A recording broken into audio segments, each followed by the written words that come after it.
Hey everybody, what's going on? It's Michael McMillan back yet again for another one of your CX customer experience questions. Tonight, we have an awesome question. The question we got asked tonight was, what is up with all of these ratios you guys talk about in the call center world? It seems like everything is a ratio. Well, tonight, I'm going to put it to bed for you and help you give you guys good insight on what we're talking about when we're talking about ratios, specifically in our agent operations. When we're getting into ratios, this is the key piece of management layering inside of a call center. But there's so much that goes into how and why we select the ratios we do inside of our agent groups. So let's start at the basics. The basics is when you're hearing the ratios like a 1 to 10, 1 to 15, 1 to 20, whatever it is, what we're talking about is the supervisor, that's the 1, to agent, 10, 15, 20, 12, whatever it is, ratio. That's what we're talking about. The reason for this is because the tighter, the more tight, that 1 to 10 type of ratio we have agent to supervisor, we are, of course, incurring higher costs because we're having a manager for less bodies. So the greater we expand that, 115, 120, whatever it is, the less cost we have. But we also have, of course, a reverse piece of this as well, which is the further out you spread your supervisors, the less impact they're able to have on their team. So there's a couple key components that go into how we select the ratios we do. One of the biggest ones is what I just said there is the tighter the ratios are usually there for complex programs. These are programs that have complexity for many different reasons. This could be because the organization is not well documented and we need to have a lot of on-hand, on the floor coaching between the supervisor and agent in many of the interactions. So we need to keep the ratios very tight. This can also be because we need to have a lot of ongoing coaching sessions, one-on-one sessions, to help keep the educational levels of the agents at the degree they need to support the complex program. Now, this is a key thing when we're talking ratios and you're talking to an outsourcer or even internally, okay? This works in both worlds. When you're talking ratios, that last part I mentioned there, which is the coaching sessions, these are your one-on-ones we talk about, right? This is where those ratios are so imperative to understand because a supervisor's job is not there to take calls. The supervisor's job is there to coach and grow their team and to manage the workload that is being done in real time, ensuring that all of the key performance indicators and goals are being met by their specific team. So in doing that, a big part of this are these one-on-one sessions between the supervisor and one of their agents on their team.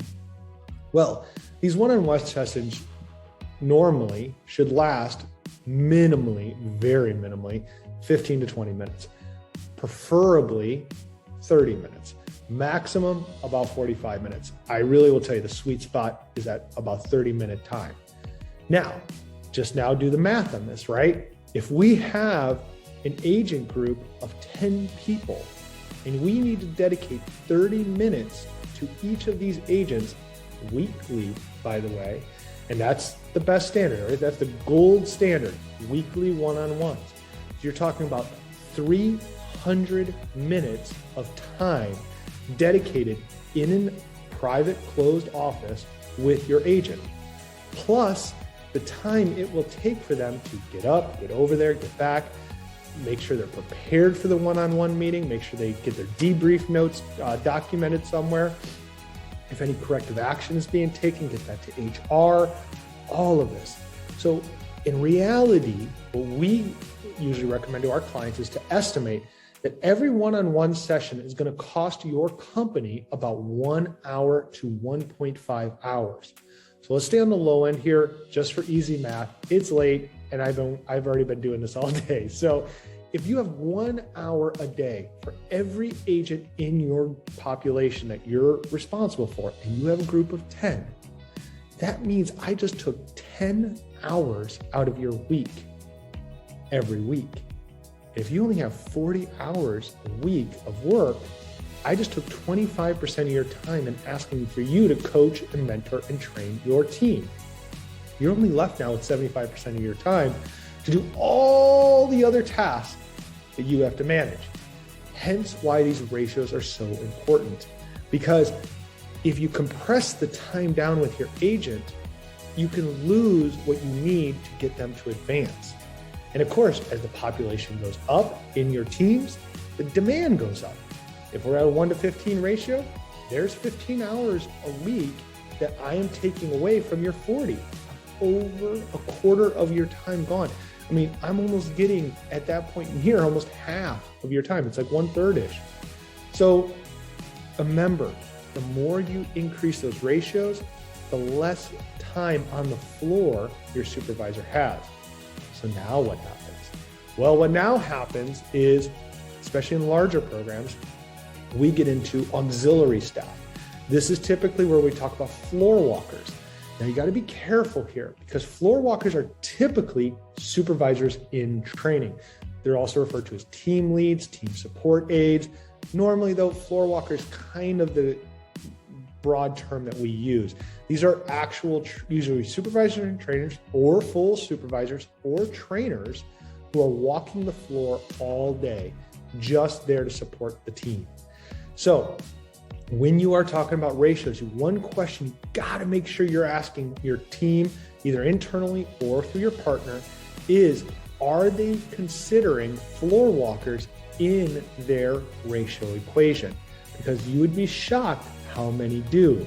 They may actually be running a population at a 1-to-30 ratio, where it's one supervisor responsible for a team of 30, but they have a floor walker for every 30 as well. And so technically, how I view it is you have 1.5 to 30 and not a 1-to-15. But what they would say is because it's two bodies, they have a 15-to-1 ratio. But what you're actually only getting is a 1-to-30 ratio, because your floor walkers are only typically responsible, typically is the key word here, it's not always, but typically for real-time support on the floor, not the coaching and mentoring. So again, we come back to, if I have a responsibility of 30 agents in my team and population, that's a full requirement of 30 hours, 75% of my week in just coaching and mentoring. Now, I know a lot of you out there might be like, well, that sounds fantastic. But what you're missing is the time on the floor where the real magic happens. And or if you're in a remote situation, still looking at your KPI, managing the traffic, managing your team to success. Because at the end of the day, as I tell my team all the time, all of us outside of the agent are only here to support them. Those agents are the most important people there are, period. In the moment we get them right, everything else gets better for us and especially our customer. That is why we at Proximo CX focus everything we got on our agents, and we have a clear methodology of we grow together. We also make sure we're very transparent in all of our mannerisms as far as our ratios go and everything. So guys, if you are struggling with your ratios, just have more questions, or looking for a partner who's, can really help you with this, please feel free to visit us at proximocx.com. Hit us up. We'd love to chat with you. We can have any of these type of conversations, any of the questions you have, and then really make sure that your company is set up for success. Thank you so much. My name is Michael McMillan. You have a wonderful night. Bye-bye.